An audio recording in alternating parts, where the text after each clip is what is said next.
Bobby, saan tayo pupunta? Dito kami pumupunta nila Ninang-Nina noon. Kaya dito ako pumupunta pag namimiss ko siya. Halika, upo ka.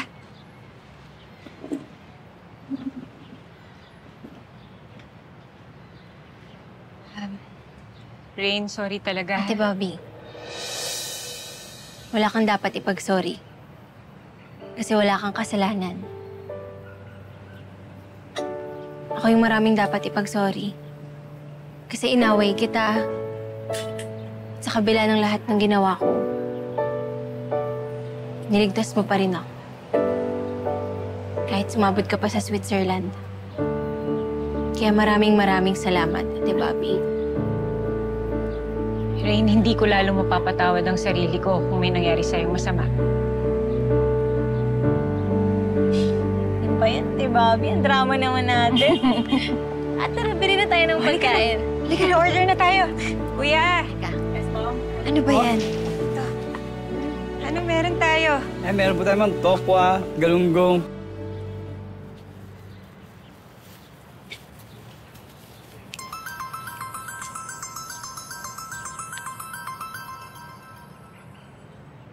Hello, sir. Ano? Pinatay si Marcos? Sige, sir. Pupunta ako dyan agad.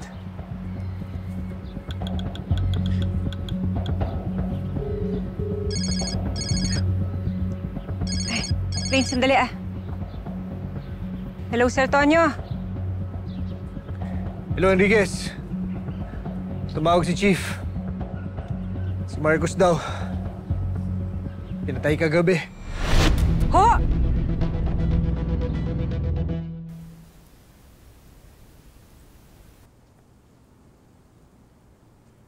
Dad, huwag ka na masyado magkape. Hindi ba bawal sa'yo yan?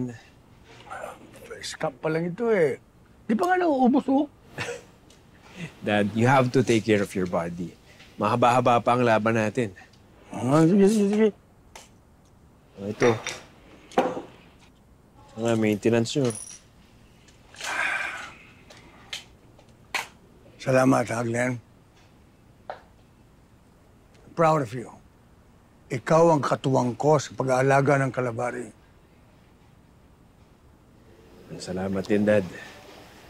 Pero alam nyo, hindi ko naman magagawa ang lahat ng to kung hindi dahil sa inyo.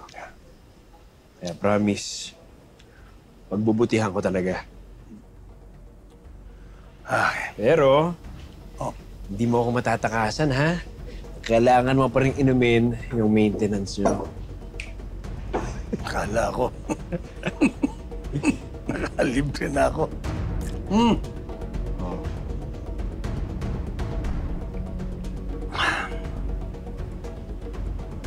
Yan. Yan na. Opo. Kailangan talaga sumusunod tayo sa schedule. Pala, oras na. May lakad pa ako, ha? Okay, iwan muna kita. Sige, Dad. Ingat kayo. Yeah.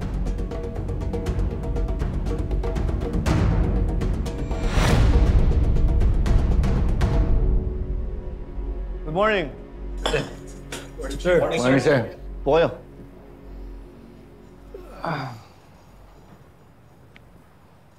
Sir, sa pagkamatay ni Marcos, ihina ba yung kaso natin laban kay Amo? Hindi naman, Enriquez. Dahil marami tayong hawak na ebidensya na magdidiin kay Amo. Chief, hindi kaya hired killer yung tumira doon kay Marcos? Iimbestigahan natin yan, Konde. Pero sa ngayon, kailangan natin mag-focus sa ibang problema haharapin ng Kalabari. Hindi tayo pwede ma-distract sa nangyari to. Sa tingin ninyo, ano kaya ang sunod na kasong hawakan natin?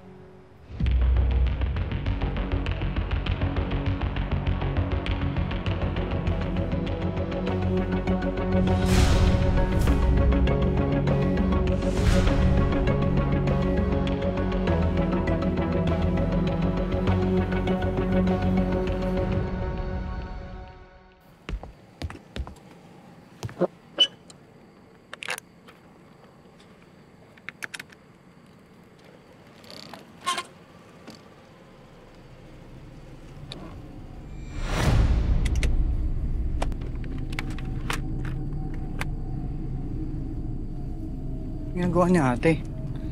Miss? Miss? Gising, miss.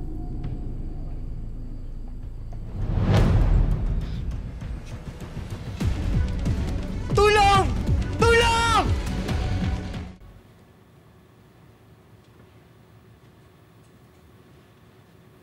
Wala kaming nakuha ang ID sa biktima. Kaya hanggang ngayon, Jane Doe pa rin. Ang edad nasa 18 to 20.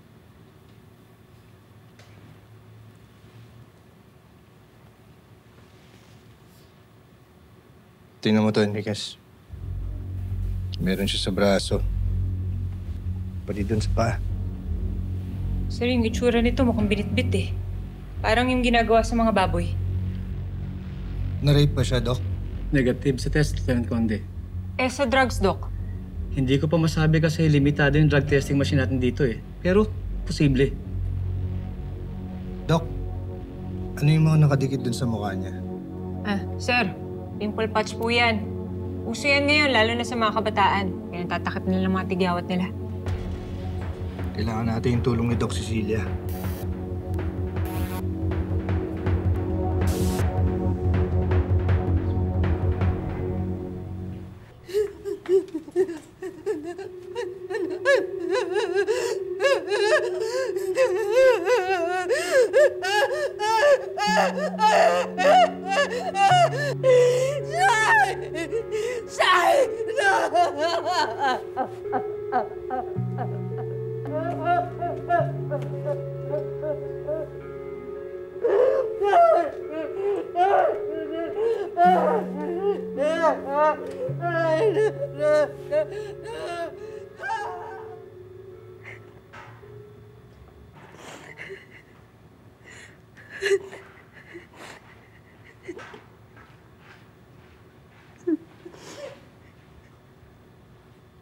Magandang araw po, Mrs. Reyes.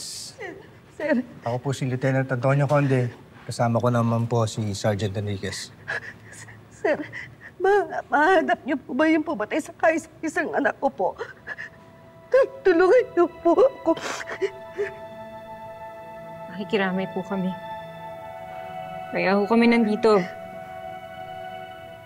Hahanapin ho namin kung sino pumatay sa anak ninyo. Tulungan niyo po ako. Kung okay lang ho sa inyo, may mga tanong lang ho kami. Okay lang po. Okay lang po. Okay lang po. Kailan niyo huhuling nakita si Shaira? 2 days ago. Sabi niya pupunta siya doon sa kaklase niya para gumawa po ng project. Kanina umaga po na po nalaman, hindi naman pala po siya nagpunta sa kaklase niya.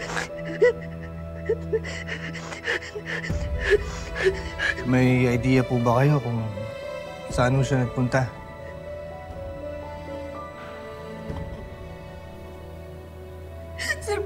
Sir, bakit po ganon? Ba't kailangan po mangyari sa anak ko yun? Ang bait-bait po ng anak ko.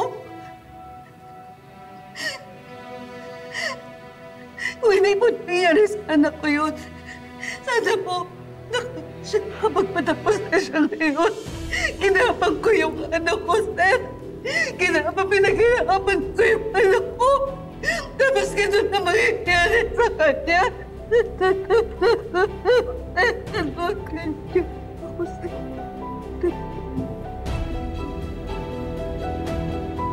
Excuse me po, Mrs. Reyes. Pinapatawag po kayo.